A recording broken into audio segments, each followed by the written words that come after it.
और लखनऊ से नीलेश हमारे संवाददाता और न्यूज रूम से हमारे एसोसिएट एडिटर ब्रिजेश श्रीवास्तव लगातार हमारे साथ बने हुए हैं। ब्रिजेश, ये सवाल सबसे बड़ा तो ये है कि जिन लोगों को बचाया जा सकता था, कि वहां हादसा हुआ, हादसे के बाद जो घायल थे, जो बेहोश थे, उनको लेके जब अस्पताल पहुंचे तो वहां डॉक्टर नहीं था, वहां ऑक्सीजन की व्यवस्था नहीं थी। यह बदहाल व्यवस्था ने मार डाला लोगों को। देखिए राजेश, हम लगातार यही सवाल उठा रहे हैं कि भगदड़ से जो लोगों की मौत हुई वो तो हुई, लेकिन बद इंतजामी ने भी दर्जनों लोगों की मौत ले लिया। मौत हो गई उनकी बद इंतजामी की वजह से। अगर मौके पर, अगर अस्पतालों पर सही समय पर सही इलाज मिल गया होता, ऑक्सीजन मिल गई होती, तो शायद बहुत सारे लोगों को बचाया जा सकता था। तो जाहिर तौर पर बद इंतजामी की वजह से भी मौतें हुई हैं।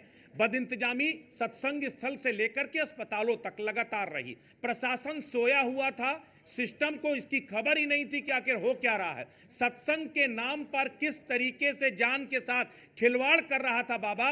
खुद को भगवान बताता है, खुद को भोले बाबा बताता है, खुद को कहता है कि मैं ईश्वर से साक्षात्कार कराता हूं। तो ईश्वर से साक्षात्कार करा दिया वाकई में। 100 से ज्यादा लोगों को सीधे तौर पर मौत के दरवाजे तक ले गया, और अभी अभी ना जाने कितने लोग जिंदगी और मौत से जद्दोजहद कर रहे हैं। लेकिन बद इंतजामी ने उससे ज्यादा सवाल खड़े किए हैं कि आखिर इतने बड़े आयोजन के बाद प्रशासन के पास, स्वास्थ्य महकमे के पास, पुलिस महकमे के पास क्या इंतजाम थे, क्या जिम्मेदारी थी। एक एम्बुलेंस नहीं थी, लोग गोद में उठा करके। न्यूज वन इंडिया पल पल की तस्वीरें, पहले समय से, घटना के तुरंत बाद न्यूज वन इंडिया लगातार हम एक एक पल की तस्वीरें दिखा रहे हैं, एक एक तस्वीर से रूबरू करा रहे हैं, और हर एक घटना का खुलासा कर रहे, बता रहे हैं कि कैसे बद इंतजामी थी, गैर जिम्मेदाराना रवैया था अधिकारियों का ढुलमुल रवैया था। डीएम का जो बयान था वो बेहद ही कहीं ना कहीं जो है अफसोसजनक है। वो कह रहे हैं कि एसडीएम ने शर्त पर परमिशन दे दी थी कि आप अपना इंतजाम खुद करेंगे। क्या आप हजारों लोगों को मरने के लिए आयोजकों के भरोसे छोड़ देंगे? क्या आपकी कोई जिम्मेदारी नहीं है? कोई जिम्मेदारी नहीं वहां पर कि आपने पुलिस के इंतजाम रखने चाहिए थे? कोई जिम्मेदारी नहीं कि वहां पर एम्बुलेंस की व्यवस्था होनी चाहिए थी?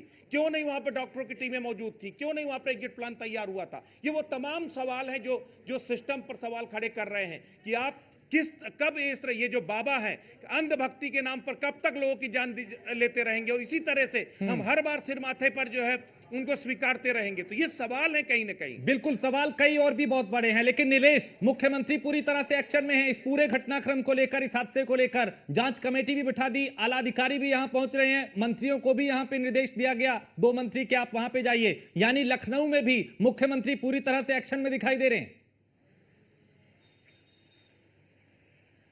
देखिए, बिल्कुल, अगर हम उत्तर प्रदेश के मुख्यमंत्री योगी आदित्यनाथ की बात करें, जैसे ही उनको घटना की जानकारी हुई, तत्काल प्रभाव से सभी अधिकारियों को मौके पर रवाना करने के निर्देश दिए और खुद पल पल की जानकारी ले रहे हैं। अभी हमने अखिलेश यादव को सुना, जिस तरीके से उन्होंने सरकार को कटघरे में खड़ा करने का काम किया है। कहीं ना कहीं अखिलेश यादव को यह सोचना चाहिए कि हाथरस में इतना बड़ा हादसा हो गया जहां पर सैकड़ों लोगों की जान चली गई। ऐसे में यहाँ पर राजनीति करने की जगह जो है, वहां पर परिवारों को कैसे मदद पहुंचाई जाए, कैसे सरकार के साथ खड़ा रहना जाए, उसकी जरूरत है। हालांकि अगर सरकार को कटघरे में वो खड़ा कर रहे हैं, तो उत्तर प्रदेश सरकार ने उत्तर प्रदेश के अंदर तमाम बड़े आयोजन सफल तरीके से करवाए, चाहे वो कुंभ का आयोजन रहा हो, अयोध्या में भगवान श्री राम के प्राण प्रतिष्ठा के दौरान आपने राजेश देखा कि कितनी ज्यादा भीड़ थी, कहीं पर अव्यवस्था नहीं हुई। हाँ, मान सकते हैं कि ये गलती जिला प्रशासन और पुलिस प्रशासन की है। अगर जिला प्रशासन, पुलिस प्रशासन मुस्तैद होता तो जाहिर सी बात है कि दर्जनों लोगों की जान बचाई जा सकती थी। जब इतनी ज्यादा भीड़ थी, प्रशासन को इसकी जानकारी थी, क्या प्रशासन से आयोजकों ने इस पूरे आयोजन को लेकर अनुमति ली थी? अगर अनुमति ली थी तो कितने लोगों की अनुमति प्रशासन की तरफ से आयोजकों को दी गई थी? उस पर अभी कोई भी अधिकारी बोलने को तैयार नहीं है। हालांकि वो तमाम तस्वीरें हमारे जो सहयोगी मौके पर मौजूद हैं, उन्होंने दिखाया कि किस तरीके एक लाचार पिता अपने बेटे की लाश को लेकर गोद में घूम रहा है और उसको एम्बुलेंस तक नहीं मिली। उसके अलावा एक जो पति है, अपनी पत्नी की लाश को लेकर गोद में चल रहा है, उसको एम्बुलेंस नहीं मिली। अब व्यवस्थाओं का दौर जरूर, हाथरस की बात करें तो हाथरस में देखने को मिला। एटा की बात करें तो एटा में देखने को मिला। लोगों के आरोप है कि जब उन्होंने अपने घायल परिजनों को अस्पताल पहुंचाया बेहोशी की हालत में, तो वहां पर अस्पताल के अंदर एक ही डॉक्टर मौजूद था। तो कहीं ना कहीं अव्यवस्थाएं रही है, जिसके कारण लोगों की जान गई है। फिलहाल इस पूरे मामले को लेकर मुख्यमंत्री पूरी तरीके से संजीदा है और पल पल की अपडेट ले रहे हैं, और एक जांच कमेटी भी उनके द्वारा बैठाई गई है। जांच कमेटी की रिपोर्ट आते ही जो आयोजन करता है उनके ऊपर एफआईआर कराई जाएगी। जो इस पूरे लापरवाही के पीछे अधिकारी पाए जाएंगे, चाहे वो जिले के कप्तान हो, जिले के अधिकारी हो, उनके ऊपर भी उत्तर प्रदेश सरकार की तरफ से एक्शन लिया जाएगा। हालांकि हाथरस की घटना इतनी बड़ी है जिसको लेकर नीलेश, उत्तर प्रदेश सवाल कई हैं, लेकिन अब हम जरा बाबा की कुंडली जो है वो खंगालते हैं कि आखिर इतिहास क्या है इस बाबा का, पहले क्या करता था और अब कैसे इस बाबा को लेके भी सवाल उठ रहे हैं। तो एटा के पटियाली का रहने वाला है बाबा नारायण साकार हरि, और इस बाबा के बारे में अब कुछ बातें आपको बताते हैं। पटियाली अब कासगंज जिले में आता है। तो कौन है बाबा नारायण साकार विश्वहरि, जो अपने आप को भोले बाबा कहता है? 26 साल पहले नौकरी छोड़ सत्संग की शुरुआत की थी और भोले बाबा के नाम से सत्संग की शुरुआत की और फिर भोले भाले लोगों को अब गुमराह किया। लेकिन भोले बाबा के नाम पर विरोध के बाद नारायण साकार विश्वहरि के नाम से शुरुआत की, और भोले बाबा के सबसे ज्यादा अनुयायी दलित समाज के लोग हैं। ये कुछ बारीक बातें आपको बता रहे हैं। पश्चिमी यूपी, हरियाणा, राजस्थान, दिल्ली में बाबा का सबसे ज्यादा प्रभाव है। सूटेड बूटेड बाबा के इर्द गिर्द सेविकाओं का घेरा रहता है। यानी ये थोड़े ये वाले बाबा जो हैं ये सूट बूट में रहते हैं, ये टाई पहन के सत्संग सुनाते हैं, ये पैंट शर्ट में रहते हैं। ये बाबा थोड़ा अलग है। तो बाबा का सुरक्षा घेरा भी ये सेविकाएं ही संभालती हैं, और कोविड काल में भी कई बार भक्तों की जान के साथ खिलवाड़ हो चुका है। तो कोरोना काल में 500 लोगों के सत्संग की इजाजत लेकर 50,000 लोग बुला लिए थे। यानी यह पहला मामला नहीं है लापरवाही का, पहले भी मामले आ चुके हैं। एटा के पटियाली का रहने वाला है बाबा नारायण साकार।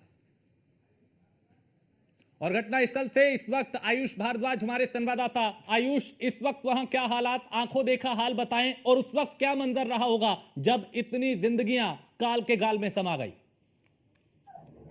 निश्चित तौर पर उसी जगह पर मौजूद हूं जहां पर यह घटना घटित हुई थी। सबसे पहले की तस्वीर मैं आपको दिखा देता हूं, दूसरी तरफ की तस्वीर। ये वो कार्यक्रम स्थल है जहां पर आयोजन हो रहा था। रोड की दूसरी तरफ का ये जो है कार्यक्रम स्थल है जहां पर ये जो आयोजन हो रहा था। और घटना स्थल की अगर मैं बात करूं तो घटना स्थल रोड के दूसरी तरफ है, और दूसरी तरफ की तस्वीरें मैं आपको दिखा देता हूं यहाँ पर क्या मंजर रहा होगा।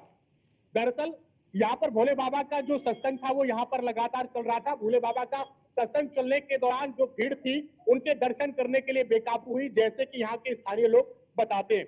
और जो घटना स्थल है वो घटना स्थल में आपको दिखा देता हूँ। ये रोड की तरफ दूसरी तरफ एक खेत है जिसमें तमाम कीचड़ यहाँ पर इस रोड पे जो इस खेत है इसमें भरा हुआ है। यहाँ से लोग फिसलना शुरू हुए, और फिसलने के बाद लगातार एक के बाद एक दूसरे ऊपर जो है वो गिरना शुरू हो गया। जैसे देख सकते हैं किस तरीके से यहाँ पर जो है फिसलन जो है वो लगातार यहाँ पर है। और अगर मंजर में आपको दिखाने की कोशिश करूं तो आगे का मंजर आपको दिखाने की कोशिश करता हूं। यहाँ पर किस तरीके से लोगों की चप्पलें, बोतलें, उनका जरूरी सामान यहाँ पर पड़ा हुआ है। तो सोचिए क्या मंजर जो है वो रहा होगा। ये इतनी बड़ी जगह थी जहां पर जो है सत्संग आयोजन हो रहा था, लगातार यहाँ पर फिसलन है।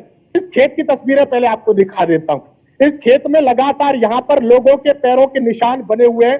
इस खेत में फसल रही थी। जैसा मेरे ग्रामीणों से यहाँ से जो ग्रामीण थे उनसे मेरी बातचीत हुई थी, उन्होंने बताया खेत में जो है वो ज्वार की फसल बोई गई थी।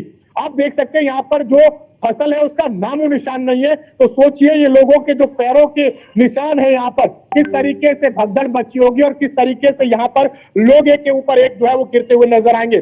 और ये इधर की तस्वीर आपको दिखा देता हूँ। ये पूरा खेत जो है यहाँ पर जो है लगातार लोगों का जो गिरने का सिलसिला था, इसी कीचड़ में लगातार लोग जो है वो गिरे हुए थे।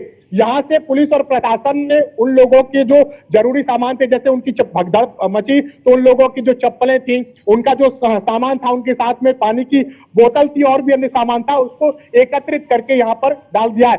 यहाँ पर आप सोच सकते हैं एक समय पर 1 लाख से अधिक लोगों की भीड़ थी, और अब उसके बाद का मंजर यहाँ पर बस केवल लोगों के चेहरों पर कभी कहीं ना कहीं दर्द झलक रहा है। तो इस घटना के बाद उन परिजनों की सोचिए जिन्होंने अपनों को गंवाया होगा। कितनी बड़ी संख्या में यहाँ पर लोगों की मौत हुई, और कहीं ना कहीं जो आयोजक है उन पर जिम्मेदारी तय होना जरूर बनती है, साथ ही पुलिस प्रशासन पर। पीछे एक बोर्ड भी लगा हुआ था, उस बोर्ड पर साफ साफ लिखा हुआ था इस कार्यक्रम में 78 आयोजक हैं जिनके नाम, फोन नंबर वगैरह सब लिखे हुए थे। और अगर बात करें तो पुलिस प्रशासन की भी जिम्मेदारी इसमें तय होती है। आगे की तस्वीरें और आपको दिखाने की कोशिश करूंगा। उस जगह पर मैं पहुंचूंगा जहां पर लोगों की चप्पलों और अन्य सामान जो है यहाँ पर जो है इकट्ठा करके पुलिस प्रशासन ने यहाँ पर रख दिया है। आप देख सकते हैं तमाम तरह की यहाँ पर जो है कीचड़ है और क्या मंजर रहा होगा इस पूरे खेत में। लगातार भीड़ ही भीड़ थी। जिस तरीके से यहाँ पर ये जो फसल है, इस फसल को जो है लोग रौंदते हुए निकल गए, तो सोचो क्या मंजर होगा। ये तस्वीरें आपको दिखा देता हूं।